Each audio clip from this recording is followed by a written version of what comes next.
দায়িত্বের কাছে আমি বন্দি, এই সত্যি প্রতিদিন নতুন করে বুঝি। চাইলেও নিজের মতন করে বাঁচার সময় সবসময় হয় না। সকালের শুরুতেই মনে পড়ে কত কিছু সামলাতে হবে আজ। নিজের ইচ্ছেগুলো চুপচাপ থাকে, অন্যদের প্রয়োজনটাই আগে আসে।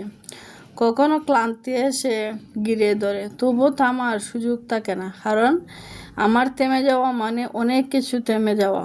তাই হাসি মুখে সব সামলাই, বুকের ভেতরে কথা লুকিয়ে রাখি। এটাই এখন আমার জীবন, দায়িত্বের কাছে আমি বন্দি। তো লাইজি লাইফস্টাইল ব্লগ থেকে আপনার সবাইকে স্বাগতম। তো সবাইকে আন্তরিক ভালোবাসা ও শুভেচ্ছা জানিয়ে আমাদের আজকের নতুন ভিডিওটি শুরু করলাম। তো আমার ছোট পরিবার থেকে আপনাদের মাঝে হাজির হওয়াটা আসলে গরমের মাঝে ভিডিও করা অনেক কষ্ট, তারপরে যতটুকু সাধ্য আপনার সাথে ভিডিওগুলো শেয়ার করি। আর আপুরা বাইরে একটু কষ্ট করে লাইক সাবস্ক্রাইব করে রাখবেন, আর একটু লাইক কমেন্ট করলে ভিডিওটা ভালো লাগবে। অনেকে দেখেন কিন্তু সাবস্ক্রাইব করেন নাই, তারাও করে রাখবেন। আজকে ভিডিওর শুরুতে বললাম, কারণ আমার জানি অনেকে ভিডিও লাস্ট দেখে না, প্রথম দিকে স্কিপ করে চলে যায়। তারপরে বাইরে যারা এই ভিডিওটা দেখেন একটু আন্তরিকতাভাবে কষ্ট করে পুরোটি দেখার চেষ্টা করবেন। আর হয়তো আমার কাছে আমি জানি না আপনারা কী শিখবেন কি জানবেন, তো যেতটুকু পারি জানার বোঝানোর চেষ্টা করি। তো আমি গাছ থেকে অনেকগুলো লতি আনছি তুলে, শাকও ফেরে আনছি, কাঁচামরিচও আনছি। আজকে লতি দিয়ে কাটল পিৎজা শুটকি দিয়ে আনবো। তো চিংড়ি মাছ থাকলে অনেক মজা লাগে। আমরা যেহেতু এখন চিংড়ি মাছটা পাওয়া যেতেছে না, অনেকদিন অপেক্ষা করছি, পাই নাই, তো আজকে রান্না করলাম শুটকি দিয়েই। আমরা অবশ্য বাগার দিয়ে লতি খাই না, আমরা মাখাইয়ে খাই তেল ছাড়া। এটা আমাদের কাছে অনেক মজা লাগে। আর চিংড়ি মাছ থাকলে তো এটা অসাধারণ মজা। তো একজন আপুর ভিডিওতে দেখছিলাম, আপুর নামটা আমার এখন বর্তমানে মনে নেই। তো উনি দেখছিলাম গাছ থেকে লতি পারেন, ওনাকে আমি একটা কমেন্টে বলছিলাম, আপু যে আমার ভিডিওটা দেখো, আমার ভিডিও দেখেন, দেখলে আমার লতিগুলো দেখে নেবেন, দেখবেন কত সুন্দর হয়েছে। আপু এগুলো লতি কিন্তু আমি আপুর উদ্দেশ্যে বলতেছি, এগুলো লতি কিন্তু আমি কোনো যত্ন করি নাই, এমনি ফলছে, আল্লাহর রহমতে আল্লাহ রিজিকে আমাকে দিয়েছেন। শাকগুলো আপু এইভাবেই ফলছে। তো যাই হোক, আপুরা ভাইয়েরা সবাই আমার ভিডিওটা দেখবেন মনোযোগ দিয়ে। আসলে একটা ভিডিও মেক করা অনেক কষ্ট, আপনারা যে একটু ধৈর্য মনোযোগ সহকারে দেখেন, তা আমাদের একটু ভালো লাগে, ভালো লাগার মুহূর্ত সহকারে। তো এখন যে সময় বয়সটা দিতেছি, অনেক সুন্দর বাতাস দিতেছে। আসলে তখন বাতাসটা যখন পাই, তখন অনেক আগের দিনে কথাগুলো মনে পড়ে, সেই ছোটোবেলার কথাগুলো। এই ধরনের বাতাসটা কিন্তু এখন দেয় না, কেন যেন আল্লাহ এই রহমতটা আমাদের কাছ থেকে উঠাই নিছেন। তো দোয়া করি আল্লাহ যেন সেই শান্তিটা দেন। আসলে আমরা যে তুই ফ্যান এসি আইপিএস লাগাই না কেন, আল্লাহর যে দান বাতাসটা, এটার মতন আরাম আমি মনে হয় না পৃথিবীতে কোথাও আছে।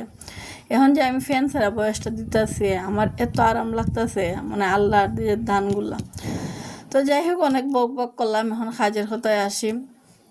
তো এগুলো বাজার কালকে করা হয়েছিল, আমি আনবক্সিং রেখে দিয়েছিলাম। তো এখন বক্সিং এগুলো সব কিছু গুছিয়ে নেব। তো একটু একটু করে সব কিছু গুছিয়ে নিতেছি। আর আমার তো যেহেতু মাস হিসাবে বাজার করা হয়, তারপর কিছু বাজার দেখবেন বাজার কেন জানি শেষ হয় না। আর আমাদের মধ্যবিত্ত জীবনটাই টানাটুনি।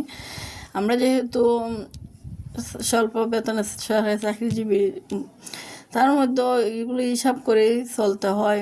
আর আমাদের তো আর ধরেন, আমার হাজব্যান্ড অবশ্য প্রবাসী, তারপর আমাদেরকে অনেক হিসাব করে চলতে হয়, হিসাব করে। আর জীবনে তো হিসাব করে না চললে চলার মতন হয় না, জীবন উন্নতিও করা যায় না। তো আপুরা বাইরে যে যাই বলো, তো আমি এই মুহূর্তে এখন সব কিছু গুছিয়ে নেব আস্তে আস্তে। আর আমার কথাগুলো যে অনেক সময় অনেক কথা বলতে ভুল হয়, আপনারা ক্ষমা দৃষ্টিতে দেখবেন, আপনারা একটু মানিয়ে নেবেন। আর আসলে ভুলগুলোর থেকে শুধরানো সম্ভব, তো আমার ভুলগুলো আপনারা একটু শুধরিয়ে নেবেন। আর ফ্রিজটা দেখে হয়তো মনে করতে পারেন অনেক ময়লা, আসলে আপুরা ভাইয়েরা ফ্রিজটা তো ময়লা না, এটা অনেক পুরানো, এটা আমার ছোটোবেলার ফ্রিজ। আপনারা অনেকবার বলছি, হয়তো অনেকেই দেখছে আমার আগের ভিডিওতে। যখন এটা রিপেয়ারিং আর করি নাই, নতুনও কেনা হয় নাই, এটা যেহেতু অনেক বছর হয়েছে, অনেক দীর্ঘ বছর ধরে ফ্রিজটা, তো এটা অনেক স্মৃতি, অনেক মায়া ভালোবাসা জড়িয়ে আছে। এটা সার্ভিসটাও খুবই ভালো। তো এখন বিস্কুটগুলো গুছিয়ে নিলাম, আর এখন কী করবো, চালও গুছিয়ে নিছি।